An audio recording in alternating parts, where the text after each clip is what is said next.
Hello everyone. आज की video में हम लोग बात करेंगे यूपीएससी के डेली रूटीन की। ठीक है, एक स्टूडेंट का डेली रूटीन क्या हो सकता है, सुबह से लेकर रात तक आपको क्या पढ़ना है, कैसे पढ़ना है, कौन कौन सा टाइम है, वो टाइम को मैं डिस्कस करूंगा। ठीक है, ये सब छोटी छोटी चीज़ें हैं, पहले डिस्कस कर दे रहा हूँ। उसके बाद तो जीएस का पूरा फाउंडेशन कोर्स में कराऊंगा यूट्यूब पे। ठीक है, स्मॉल स्मॉल टॉपिक करके और मॉड्यूल वाइज। ठीक है, 365 डे का मॉड्यूल रहेगा।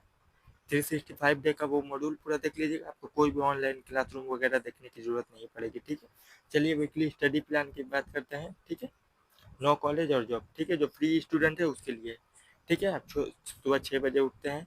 6 बजे उठकर आप जो भी करना होता है, ब्रश करना, ठीक है, बाथरूम वगैरह जाना, जो भी करना होता है कर लीजिए। ठीक है, 6:30 बजे से 7 बजे तक मॉर्निंग रूटीन प्लस एक्सरसाइज वगैरह करना चाहते हैं तो कर लीजिए, या फिर वो सब चीज़ें आपको ज़रूरी नहीं है तो 7 बजे उठ सकते हैं। ठीक है, 7 बजे उठिए, 7:30 बजे तक ब्रश वगैरह करके फ्रेश होकर 7:30 बजे से आप पढ़ने बैठते हैं। ठीक है, 7:30 बजे से लेकर 9:30 बजे तक 2 घंटा पढ़ रहे हैं। ठीक है, देखिए 7:30 बजे से 9:30 बजे तक पहला सब्जेक्ट पढ़ रहे हैं, मान लीजिए कि पॉलिटी पढ़ रहे हैं। ठीक है, पॉलिटी 2 घंटा पढ़े, घंटा गिनते जाइएगा। ठीक है, ये डेली रूटीन कितना घंटा का है वो आपको पता चल जाएगा। ठीक है, 9:30 बजे से 10 बजे तक आप ब्रेक लेते हैं, किस के लिए, ब्रेकफास्ट के लिए, नाश्ता करने के लिए 9:30 बजे से 10 बजे तक ब्रेक लेते हैं। ठीक है, 10 से 12 तक देखिए लंच प्लस शॉर्ट रेस्ट।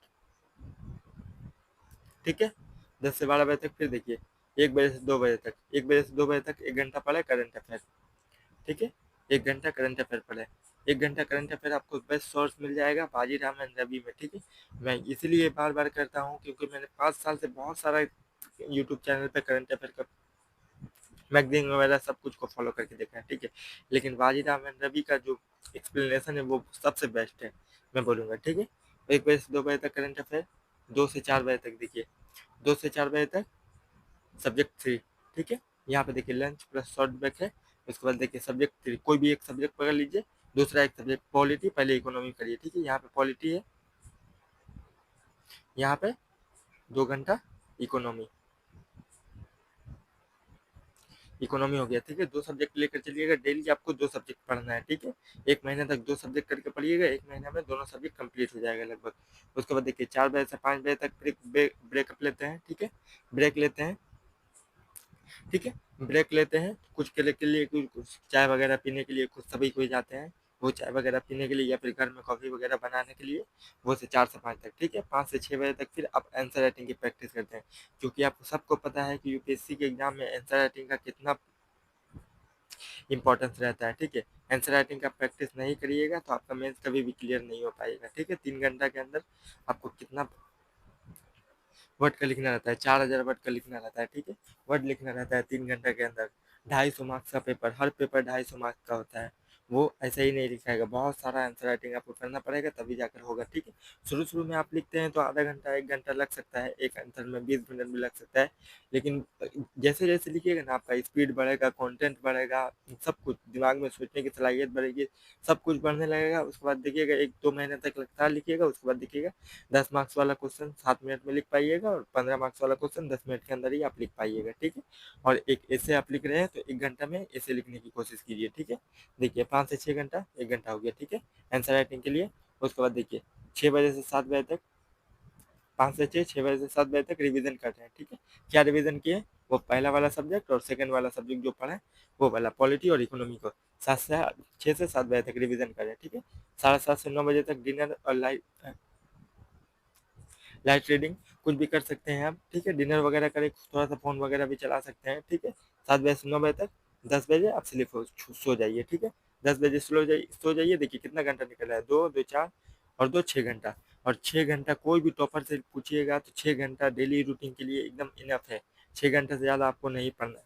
ठीक है, क्योंकि सिर्फ पढ़ाई ही नहीं है, एक टीचर बोला भी करते थे कि देखिए आपकी ज़िंदगी में 24 आवर्स आपके ज़िंदगी में डेली मिलता है आपको। ठीक है, पढ़ना है, 8 घंटा सोना है, कुछ भी मन करे, मोबाइल चलाना है, खाना है, पीना है, घूमना है, कुछ भी करना है, लेकिन 8 घंटा आपको पढ़ना है। तो मैंने 6 घंटा का ही रूटीन बनाया, क्योंकि बहुत रूटीन 10 घंटा का रूटीन बना दूंगा तो 10 घंटा कोई भी पढ़ नहीं पाता जल्दी। ठीक है, शुरू शुरू में आपको 6 घंटा पढ़ने की आदत डालिए, आदत लग जाएगा, ये सामने आ जाएगा, मैं सामने आ जाएगा तो 10-14 घंटा आप खुद पकड़िएगा। ठीक है, क्यों, आपको फेल होने का डर रहेगा तो उसकी वजह से आप खुद पढ़िएगा। ठीक है, यह हो गया डेली रूटीन हो गया। उसके बाद देख लिया वीकली रूटीन। सब्जेक्ट के हिसाब से देख लेते हैं कौन कौन सा सब्जेक्ट पढ़ना है आपको। ठीक है, देखिए मंडे मंडे से लेकर संडे तक है। ठीक है, मंडे को आप पॉलिटी पढ़िए, सब्जेक्ट के हिसाब से भी पढ़ सकते हैं। मंडे को आप पॉलिटी पढ़िए, दोनों टाइम में पॉलिटी ही पढ़िए। ठीक है, सब्जेक्ट 1 के टाइम में भी, सब्जेक्ट 2 के भी टाइम में भी। ठीक है, मंडे को पॉलिटी पढ़िए। ठीक है, ट्यूसडे को जियोग्राफी पढ़िए। जियोग्राफी में आप एनसीईआरटी पढ़िएगा, जीसी लियोन नहीं पढ़िएगा। ठीक है, जीसी लियोन जो है वो यूपीएससी के लिए नहीं बना है, आपको बहुत सारे कॉन्सेप्ट उसमें नहीं मिलेगा जीसी लियोन में। ठीक है, उसके बाद देखिए वेडनेसडे को क्या पढ़िएगा, इकोनॉमी पढ़िए। ठीक है, देखिए 7 दिन का हफ्ता में होता है ना, 7 दिन में अलग अलग पेपर पढ़ते हैं। देखिए ऑप्शनल पेपर भी 1 घंटा निकाल कर दीजिए, वो 7 घंटा का रूटीन बताया है। और 1 घंटा एक्स्ट्रा कोई भी टाइम में 10 बजे से पहले या फिर 10 से 12 के बीच में, सुबह में 10 से 12 के बीच में 1 घंटा निकाल कर आप 1 घंटा नहीं तो आधा घंटा 30 मिनट भी आप ऑप्शनल सब्जेक्ट के लिए दे सकते हैं। ठीक है, और मैं इससे पहले वाले वीडियो में जो बताया हूँ कि 15 मिनट रूल। ठीक है, 15 मिनट आप फैक्चुअल चीज़ों को याद करने के लिए जरूर दीजिए, क्योंकि फैक्चुअल चीज़ें याद करना बहुत जरूरी है प्री के एग्जाम के लिए। ठीक है, आप नहीं पढ़ रहे हैं फैक्चुअल चीज़ें, लेकिन कोई और तो बैठ के रट रहा होगा, उसका प्री क्लियर हो जाएगा, आप देखिएगा प्री में अटक गया है। ठीक है, उसके बाद देखिए थर्सडे को क्या पढ़ना है, हिस्ट्री पढ़ना है, एंशियंट और मेडिवल। मेडिवल हिस्ट्री आपको नहीं पढ़ना है, मैं बार बार बोलता हूँ, क्योंकि मेडिवल हिस्ट्री से क्वेश्चन नहीं आता है। ये प्री के एग्जाम में, मेंस के एग्जाम में एंशियंट से क्वेश्चन आता है। मेंस में तो एंशियंट से क्वेश्चन नहीं आता है, आर्ट एंड कल्चर से आता है, आर्किटेक्चर से आता है, एंशियंट से लेकर पूरा मॉडर्न तक है। ठीक है, एंशियंट हिस्ट्री पढ़ना है और मॉडर्न हिस्ट्री पढ़ना है। ठीक है, फ्राइडे को आप क्या पढ़ना है, इन्वायरमेंट एंड इकोलॉजी पढ़ना है।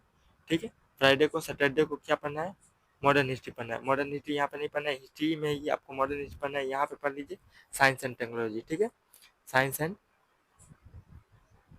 टेक।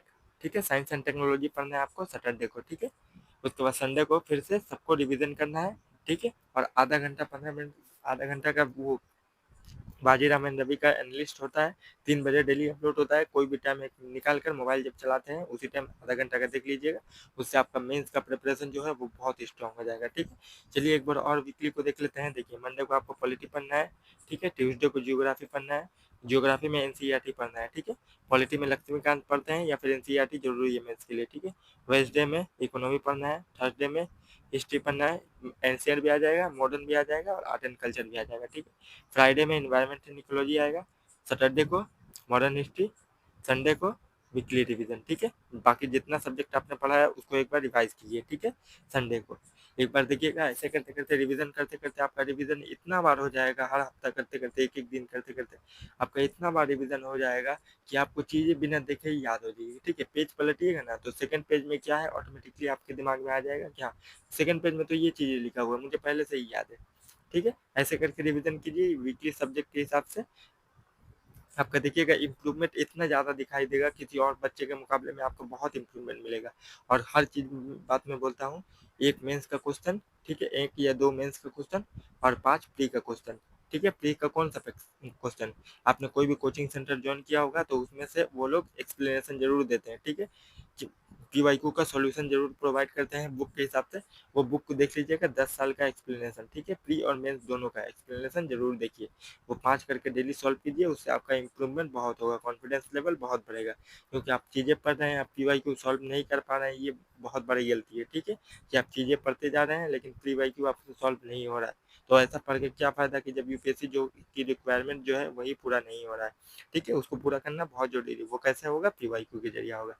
इसीलिए मैं पीवाईक्यू का कीवर्ड एनालिसिस करवाता हूँ, क्योंकि आपको पता चले कि एग्जामिनर कहाँ से क्वेश्चन पूछ रहा है, कौन क्वेश्चन पूछ रहा है, कैसे पूछ रहा है। ठीक है, आज की वीडियो में इतना ही, अगले वीडियो में नेक्स्ट एक टॉपिक को देखेंगे। ठीक है, थैंक यू, बाय बाय।